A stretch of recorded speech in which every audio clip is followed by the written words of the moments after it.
From coast to coast and around the world.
Amen.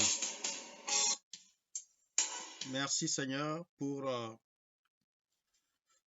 tous nos frères et sœurs qui sont connectés en ce moment. Chères auditrices, chers auditeurs, chères sœurs, chers frères, chers amis, merci d'être connectés ce soir en vue de continuer cette aventure dans la recherche de Dieu. Avant toute chose, remettons la séance entre les mains de notre Père céleste. Éternel notre Père, notre Dieu, Éternel le Dieu des armées, le seul vrai Dieu, le Dieu d'Abraham, d'Isaac et de Jacob. Nous élevons ton nom, nous te glorifions, nous te magnifions, car toi seul es Dieu. Il t'a plu de nous sauver par la folie de la prédication de la foi et de la croix, je veux dire. Et tu nous as confié par ta grâce cette tâche de marcher avec toi et de te faire connaître à travers le monde entier à ceux-là à qui tu as réservé le royaume des cieux.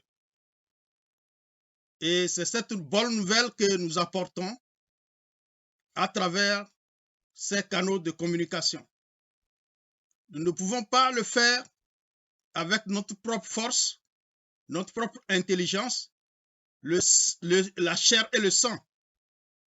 Nous voulons donc te confier tout afin que ton Esprit Saint nous conduise dans ce que nous allons dire et tout en parlant, que les cœurs s'ouvrent pour recevoir le message que tu as pour chacun de nous afin de nous préparer pour le jour de l'enlèvement.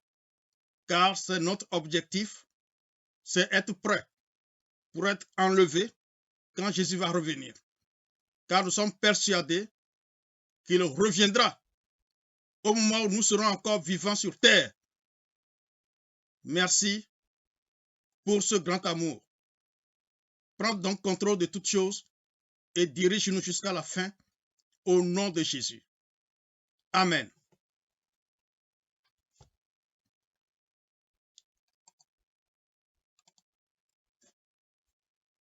Avant toute chose, j'aimerais, avant d'aller plus loin, corriger une erreur qui s'est glissée dans l'émission de dimanche passé. Probablement que plusieurs l'ont déjà remarqué. Je vais dire le royaume de Juda auquel j'ai fait allusion en développant l'idée sur le lieu où il faut adorer. Le royaume de Juda est formé de deux tribus, à savoir la tribu de Juda et celle de Benjamin. Alors, toutes mes excuses à ceux qui ne l'ont pas remarqué.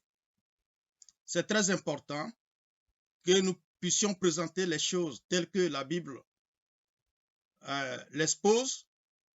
Et si nous nous trompons, nous devons revenir pour corriger avant d'ajouter sur la construction, la bâtisse que nous sommes en train de bâtir dans le cœur de chacun de nous. Alors, lors de l'émission passée, nous avions relevé quelques points après avoir lu l'évangile de Jean, chapitre 4. Nous avons parlé de cette histoire de la rencontre de Jésus avec la femme samaritaine. Et nous avons relevé plusieurs leçons. Et parmi ces leçons, nous avons retenu que Dieu est esprit.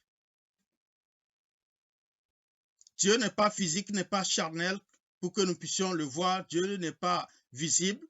Dieu est esprit. Nous avons relevé également que Dieu cherche une catégorie d'adorateurs.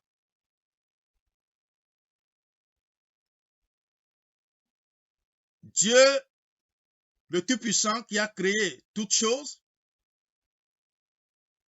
veut être adoré d'une certaine manière. Et il cherche une catégorie d'adorateurs qui vont l'adorer de la manière dont lui, il veut. Comme Jésus l'a dit, il veut être adoré en esprit et en vérité. Dans ce passage, nous avons relevé également ce que Jésus a dit à la femme samaritaine. Alors, pour respecter les propres paroles de Jésus, il a dit dans le verset 22, « Vous adorez ce que vous ne connaissez pas. » Et il ajoute, « Nous adorons ce que nous connaissons, car le salut vient des Juifs. » Et c'est à ce moment que j'ai fait allusion à ce royaume de Juda. Mais comme l'objet de notre discussion aujourd'hui n'est pas de parler de l'histoire de Juda, nous voulons seulement relever le fait que les Samaritains et d'autres peuples qui allaient adorer sur la montagne, dont nous parlerons si des gens nous en demandent, s'il y a des questions liées à ce sujet. Sinon, ce n'est pas important pour le développement que nous faisons aujourd'hui. Ce qui nous concerne, que nous avions retenu, c'est le fait que des gens adoraient Dieu. Pour eux, ils étaient sincères dans ce qu'ils faisaient dans leur adoration. Mais Jésus nous dit ici qu'ils adoraient ce qu'ils ne connaissaient pas. Et la question que nous nous étions posée était de savoir en quoi cela nous regardait. Cela nous regarde surtout nous les chrétiens. L'expérience a montré aujourd'hui qu'il est très difficile d'apporter cet évangile, cette bonne nouvelle du royaume, à ceux qui sont déjà chrétiens. L'on pouvait dire, c'est normal parce qu'ils n'en ont plus besoin. Mais nous pensons que ce n'est pas très exact de donner une telle affirmation. Pourquoi? Parce que lorsque nous remontons dans l'histoire pour voir les enseignements de Jésus et les remarques de Jésus, nous avons beaucoup de questions à nous poser en tant que chrétiens. Lorsque Jésus dit qu'à la fin, plusieurs viendront, disant, Seigneur, n'avons-nous pas parlé en langue en ton nom? Qui parle en langue? Ce sont les chrétiens nés de nouveau. N'avons-nous pas chassé les démons en ton nom? Qui chasse les démons? À part les exorcistes, ceux qui pensent qu'ils ont le pouvoir de chasser les démons, c'est les chrétiens. N'avons-nous pas opéré beaucoup de miracles en ton nom? Qui opère ces miracles et qui les met sur des pancartes pour leur publicité de campagne d'évangélisation? Ce sont les chrétiens, les grands pasteurs. C'est eux qui opèrent de grands miracles. Jusque-là, il n'y a pas de problème. Mais là où le problème se pose, c'est que Jésus a dit, je leur répondrai, ou bien je vous répondrai, je ne vous ai jamais connu. Lorsque quelqu'un te dit qu'il ne t'a jamais connu,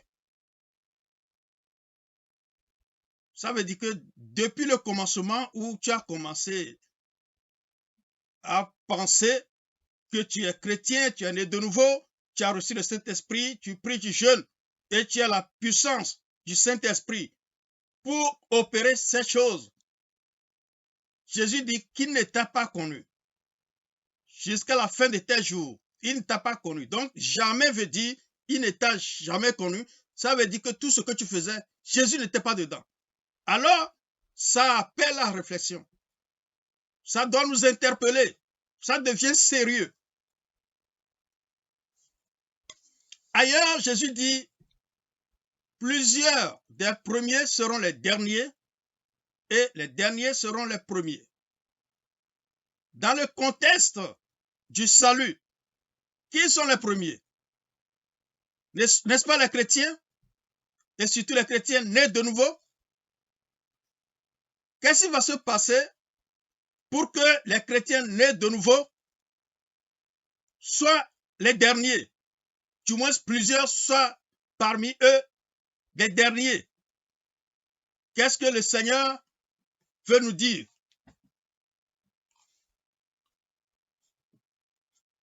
Ça interpelle sérieusement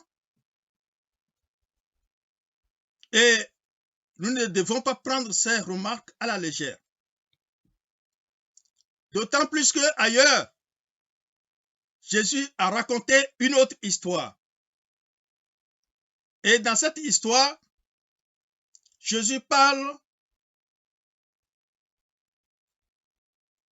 d'un roi qui a organisé des fêtes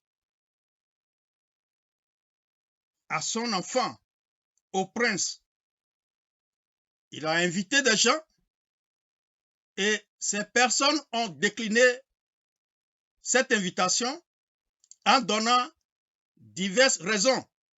Il y en a qui disaient qu'ils ont acheté des bœufs qu'ils veulent essayer. D'autres, ils viennent de se marier. Ils devaient aller en lune de miel. Le roi fâché décide de ne plus permettre à aucun de ceux qui ont été invités de participer à cette fête. Il envoie chercher des gens partout. Parmi eux, des malades, des pauvres, des misérables, pour remplir la salle de banquet. Mais plus tard, lorsque le roi est rentré pour saluer ses convives, il remarque une personne qui n'avait pas porté l'habit de noces. Il a interrogé, comment es-tu rentré ici, mon ami? Et cet ami avait la bouche fermée. Ça veut dire qu'il a reconnu qu'il n'avait pas respecté les règles que le roi avait établies. Nous connaissons la suite de l'histoire. Le roi demandait qu'on le jette dehors. Et dehors, sympa, là où il fait frais. Mais là où il y a des pleurs et des graissements dedans. Pourquoi autant d'avertissements pour ceux qui sont supposés être déjà sur le chemin du salut? Jésus a encore donné un autre exemple. Il a raconté une autre histoire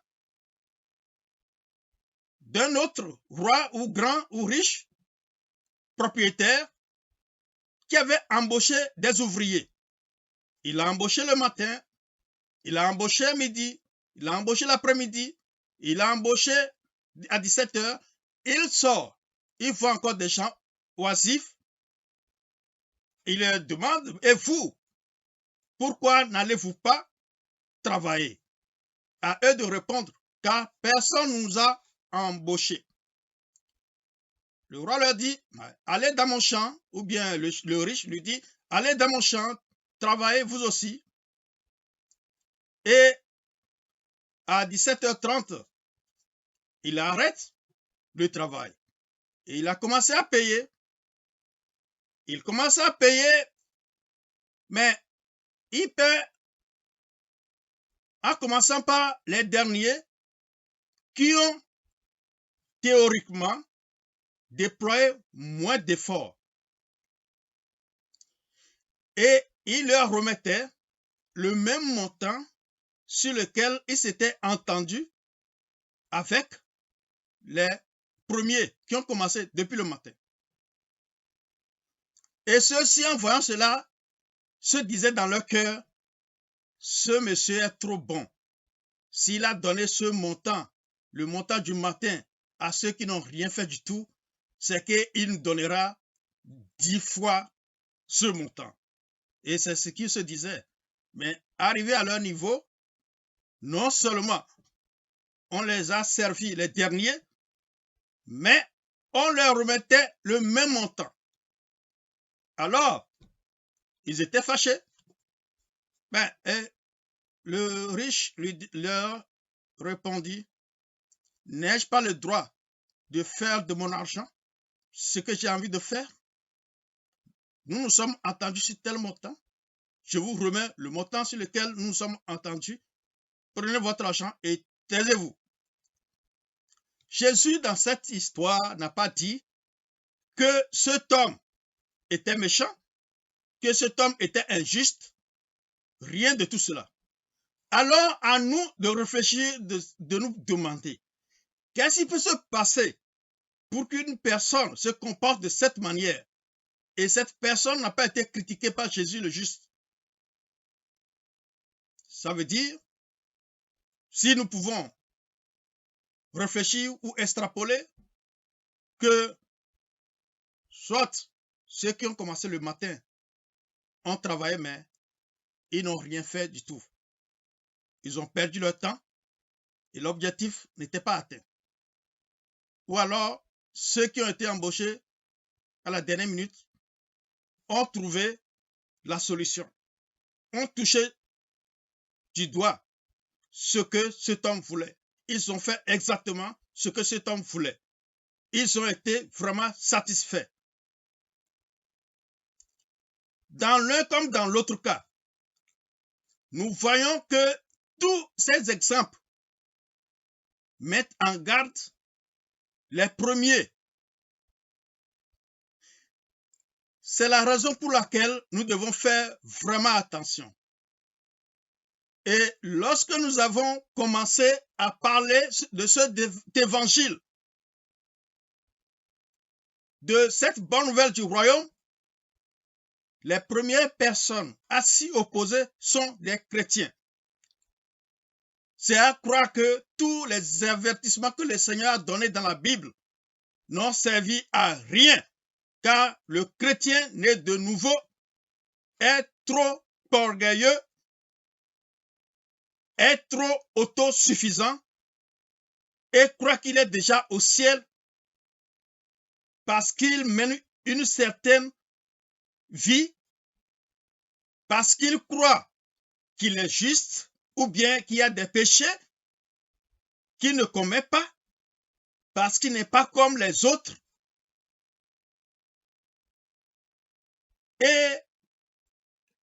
les prédications que nous avons écoutées depuis des années tournent soit autour de l'évangile de prospérité,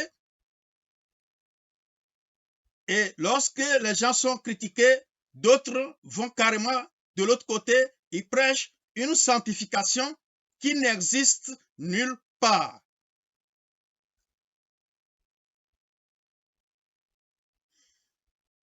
Il devient très difficile pour les chrétiens de s'ouvrir à la bonne nouvelle du royaume. Ils oublient également l'un des avertissements que Jésus a donné en disant « Cherchez et vous trouverez, car celui qui cherche trouve. » Jésus dit de chercher. Selon vous, qu'est-ce qu'il peut demander de chercher? Il ne nous a pas demandé d'aller chercher de l'argent, d'aller chercher du travail. Chercher. Qu'est-ce qu'il a dit de chercher? Il a dit ceci, cherchez premièrement le royaume des cieux et sa justice et toutes ces choses vous seront données.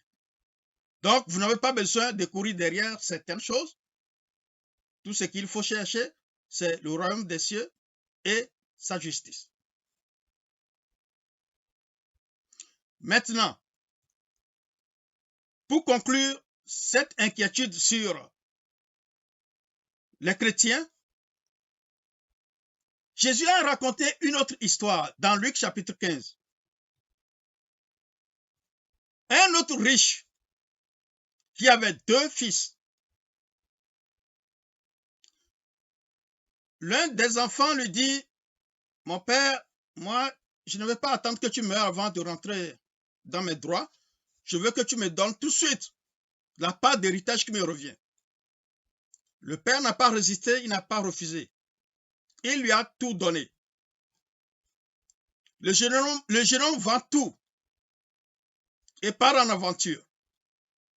La Bible dit, après avoir dilapidé tout son argent, tous ses biens, avec les prostituées et les gens de mauvaise vie, il s'est retrouvé seul, abandonné, car l'homme sur terre, c'est lorsque tu es riche que tu deviens son ami. Une fois que tu es pauvre, tu ne lui sers à rien. Et cet homme, étant tombé très bas, s'est relevé un jour et a décidé de retourner à son père, plus comme un enfant, mais comme le dernier même des esclaves de son père. Car il se disait que même le dernier des esclaves de son père vivait mieux que ce que lui vivait à ce moment-là. Mais quand il est arrivé, c'est une surprise qu'il a eue. Tout ce qu'il a résolu de dire à son père de confesser n'a même pas servi, car l'amour de son père a dépassé tout ce qu'il avait fait. Cette histoire est belle, mais l'aspect qui nous interpelle, c'est le fils sérieux, assidu, travailleur, qui est resté avec le père. Qu'est-ce que l'histoire dit de ce fils? Il était au champ quand les événements ont commencé. Et en revenant du champ, il écoute la musique. Il appelle un serviteur pour lui demander pourquoi une telle musique et qu'est-ce qui se passait. Ça veut dire on ne l'a même pas averti. On ne l'a même pas informé pour lui dire reviens, ton frère est revenu, on va organiser une fête. Alors qu'il était chez le père, sérieux qu'il est, travailleur, honnête. Voilà qu'on lui dit, parce que ton frère est revenu, ton père tue le veau gras. Le veau gras, ça veut dire qu'il y en avait un seul. On n'a pas dit qu'il a tué un veau gras, il a dit le veau gras, le seul qui existait, qui, selon la logique, devrait être réservé à ce fils qui était resté, qui était sérieux, qui servait le père. Mais ce n'était pas ça. On prend le veau gras et on tue pour son frère qui est parti en aventure et pour organiser une grande fête en son honneur. Lui, il se fâche, il dit à son père, non, je ne peux pas rentrer à la maison, depuis je suis chez toi, je te sers, tu ne m'as même pas donné un cabri pour organiser une fête avec mes amis. Maintenant, ce bandit qui est revenu, après avoir dilapidé tes biens, tu prends le veau gras, tu organises une grande fête pour lui. Vous connaissez l'histoire et vous savez la réponse du père. Ceci doit nous interpeller que nous, chrétiens, qui pensons que nous sommes sérieux, nous sommes bons, nous sommes nés de nouveau, nous sommes propres, nous sommes quoi, et c'est nous, et nous parlons avec arrogance, nous n'avons pas l'humilité pour écouter ce qui se passe de gauche à droite. Nous risquons d'être déçus quand Jésus va revenir. Parce qu'il y a une bonne nouvelle. Et cette bonne nouvelle doit être présentée d'une certaine façon, de la façon dont le Père a décidé. Comme je l'ai dit dimanche passé, les religions, les églises qui sont nées sont rentrées dans la Bible.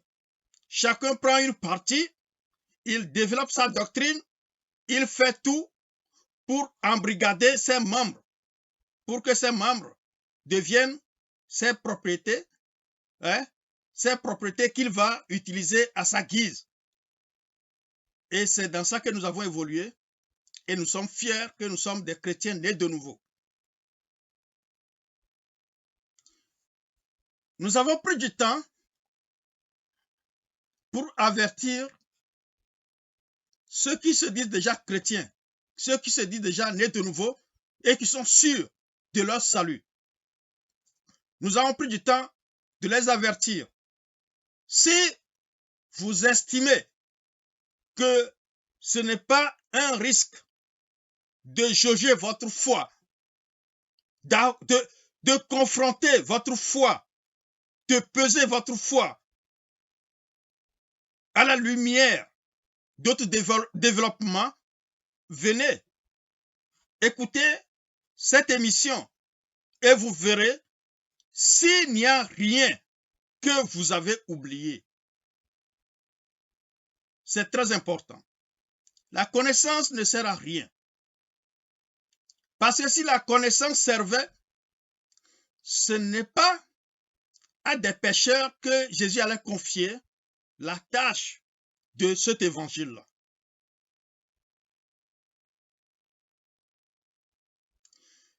Et lui-même, il a dit,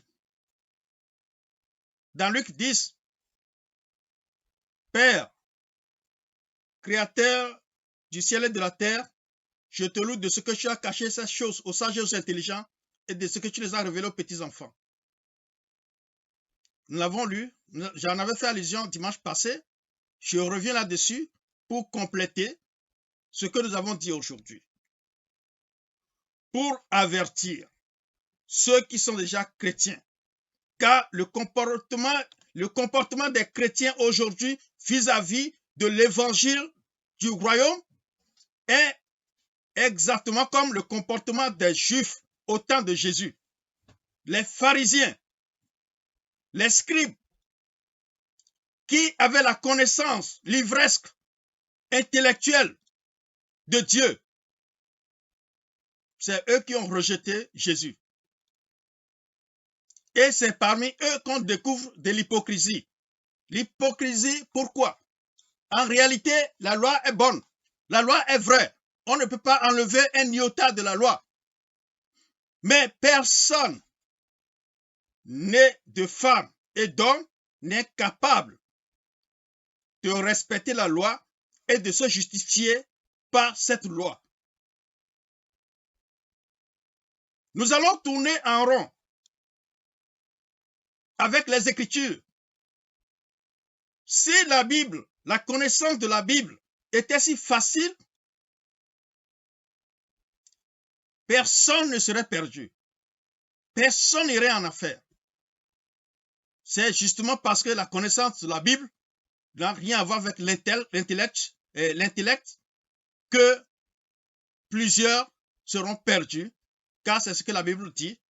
Le chemin qui mène à la vie est étroit, mais le chemin qui mène à la perdition est vaste. Et il y a plusieurs qui l'empruntent. Mais le chemin qui mène à la vie, il y a très peu qui le découvrent. En conclusion, c'est Dieu seul qui révèle le chemin du salut. C'est lui seul qui révèle les secrets du salut. Et il le révèle à qui il veut. Dieu n'a pas de pote. Dieu le révèle à qui il veut. Quelqu'un que vous pouvez mépriser, quelqu'un de qui vous ne faites aucun cas. Dieu va choisir de lui révéler ses secrets. Si vous l'écoutez, tant mieux. Vous ne l'écoutez pas, Dieu ne vous doit rien. C'est la raison pour laquelle nous avons pris du temps pour avertir. Et j'espère que lorsque nous allons avancer plus loin, les gens seront assez prêts pour suivre ce que nous voulons faire. Car nous voulons faire les choses en suivant les traces de Jésus. Et c'est ce que nous allons continuer. Donc, nous allons lire le texte d'aujourd'hui dans Luc chapitre 24, parce que dimanche passé, nous avons lu dans Luc chapitre 16.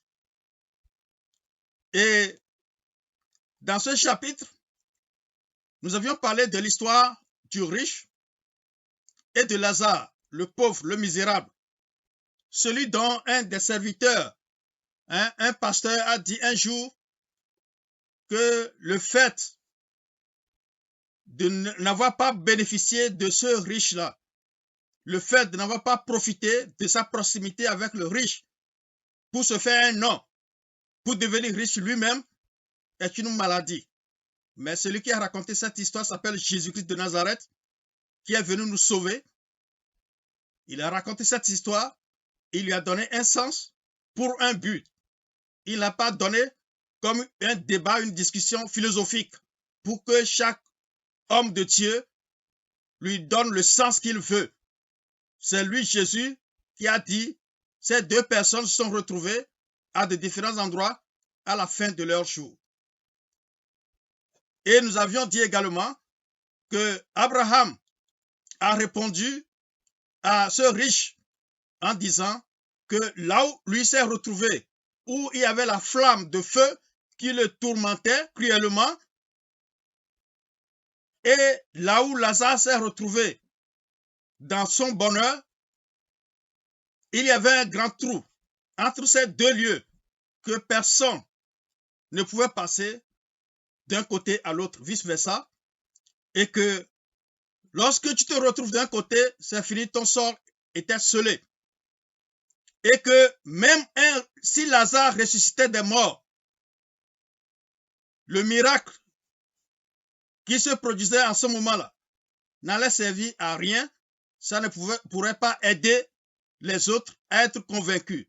Qu'est-ce qu'il fallait? C'était quoi la solution? Et nous avions dit dans le verset 29 et 31, je vais le lire et nous allons continuer avec le chapitre 24. Abraham répondit, ils ont Moïse et les prophètes, qu'ils les écoutent. Et il dit, non, Père Abraham, mais si quelqu'un des morts va vers eux, ils se repentiront.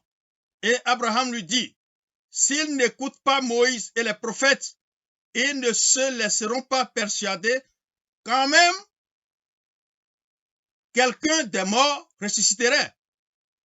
Et nous avions souligné que dans ces deux versets, il y avait les mots, les noms, Moïse et les prophètes qui se sont répétés.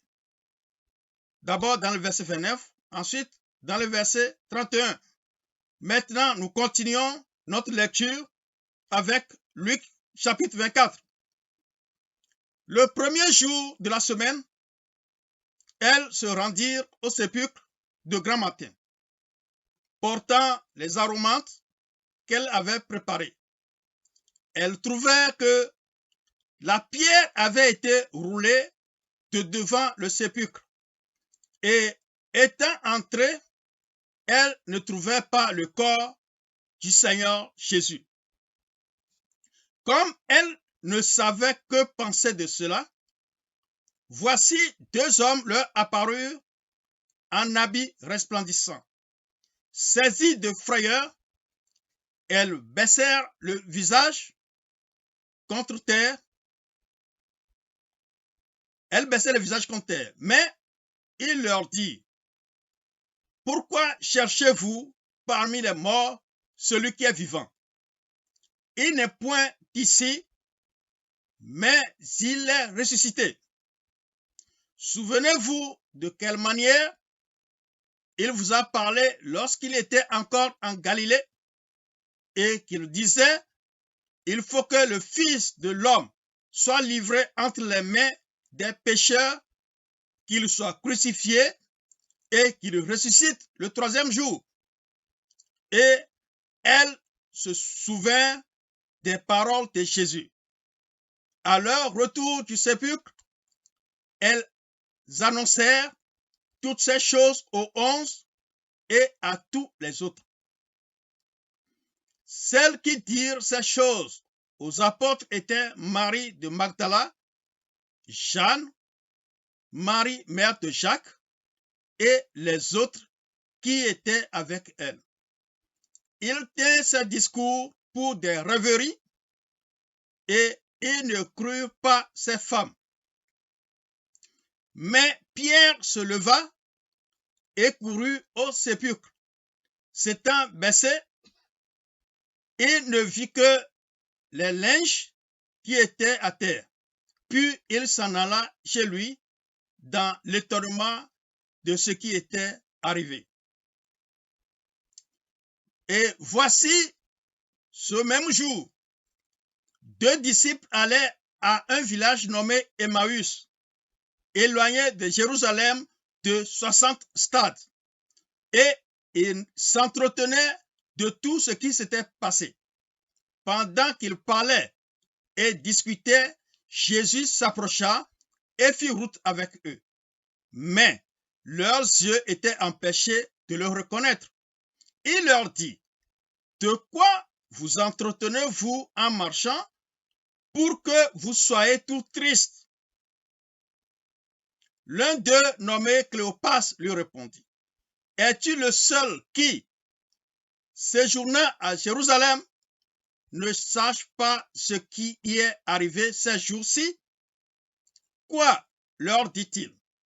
Et ils lui répondirent, « Ce qui est arrivé au sujet de Jésus de Nazareth, qui était un prophète puissant en œuvre et en parole devant Dieu et devant tout le peuple, et comment les principaux sacrificateurs et nos magistrats l'ont livré pour le faire condamner à mort et l'ont crucifié.